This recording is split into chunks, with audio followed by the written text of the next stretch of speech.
easy.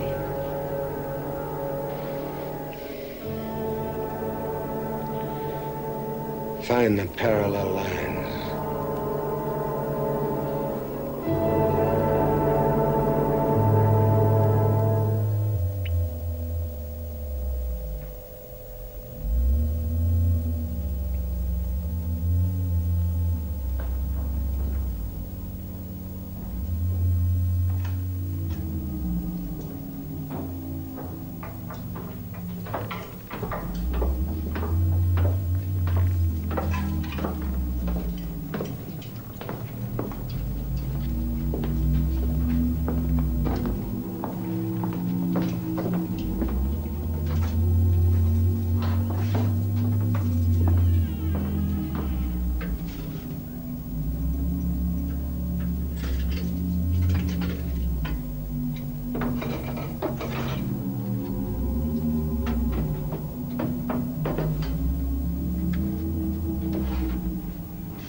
Mr. Kleiner,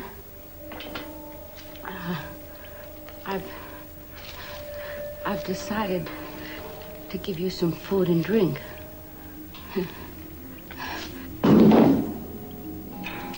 And I'll leave you a light if you let yourself be completely honest with me.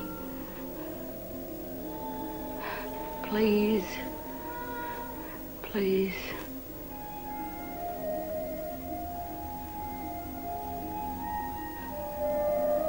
Hateful. That's what you are. You're hateful. And immoral and crude and foul-mouthed. So perhaps you better pray. Yes, pray, Mr. Kleiner. For God to take your soul. You understand? Understand me?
I don't know.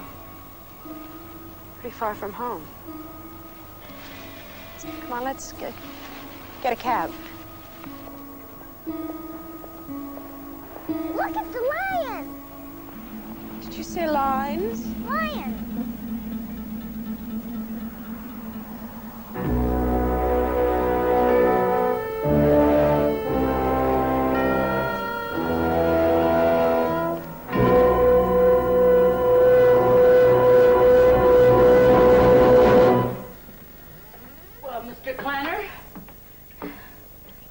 Praying?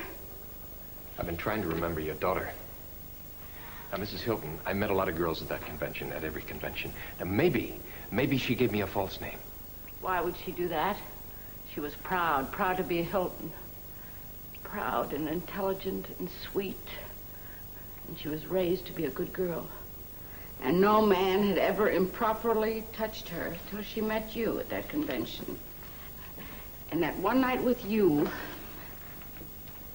my daughter became pregnant. Pregnant? By me? Stop. Just stop! Stop pretending that you don't know who she is. She phoned your office. Don't you think I'd remember some girl who called? You refused to take her call.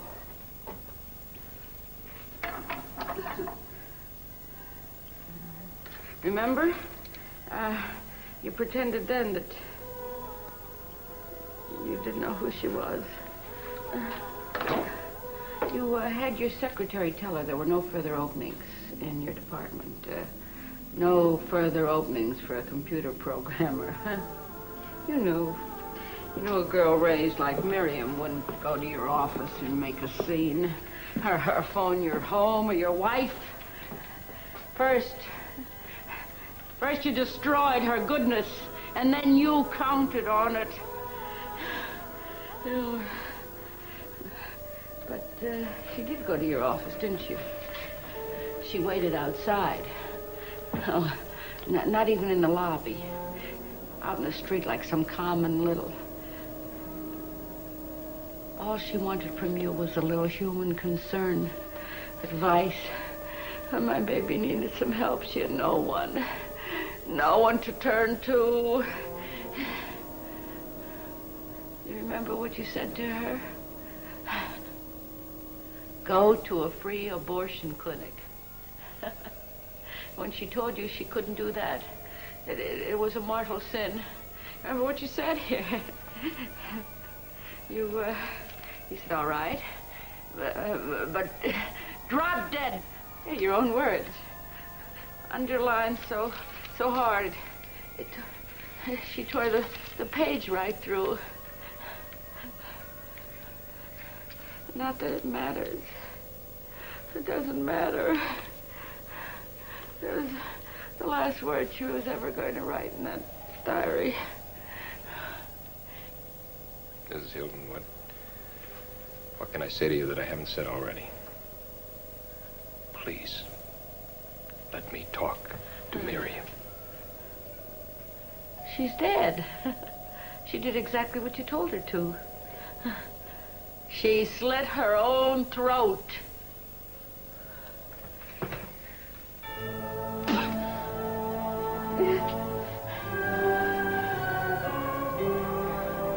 Why couldn't she turn to you? What? What'd you say? Why couldn't she turn to you? Shut up! You shut up!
Hello.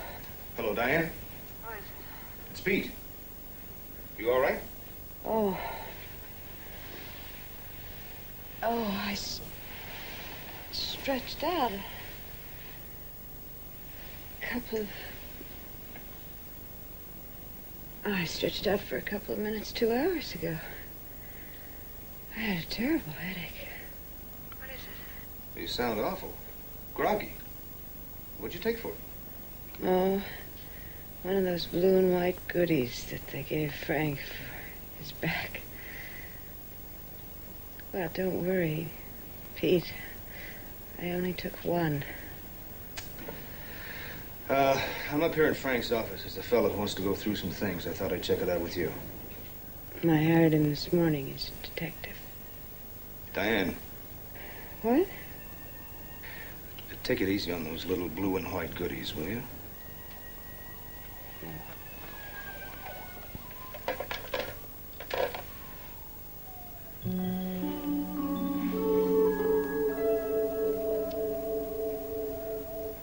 Did I say blue and white?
I've been thinking.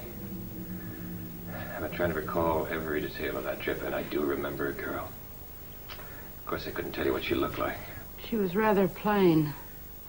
Well, we weren't even introduced. It was a party. It was the last night in the biggest nightclub in the Eastern Seaboard. Now, listen.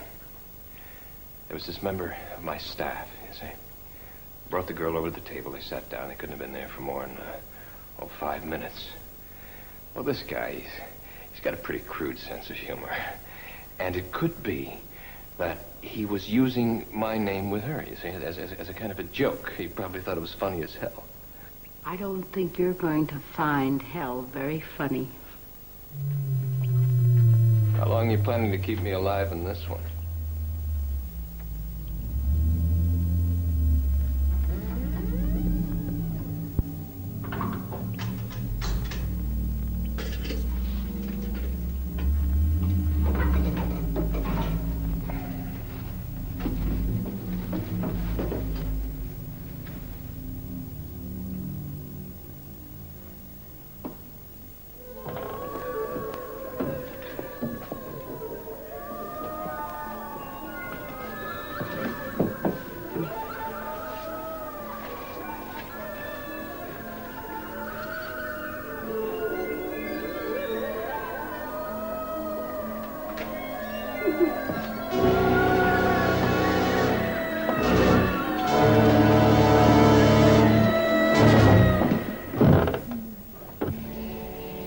Who is it? Diane Planner. I'm sorry to disturb you at this hour, but, well, I left messages with your service all day, and did you check with your messages? All right, come on up.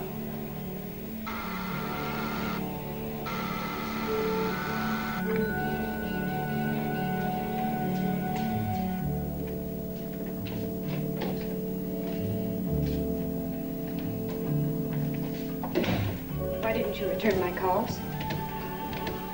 Did you hire that detective? Yes.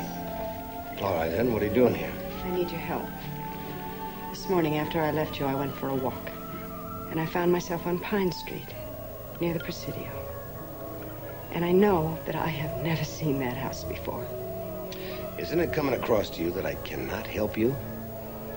Missing husbands are a social phenomenon, not psychical. I stood there staring at this house. And the vibrations seemed to come up through the earth itself. Up through the sidewalk, into my body, into my mind.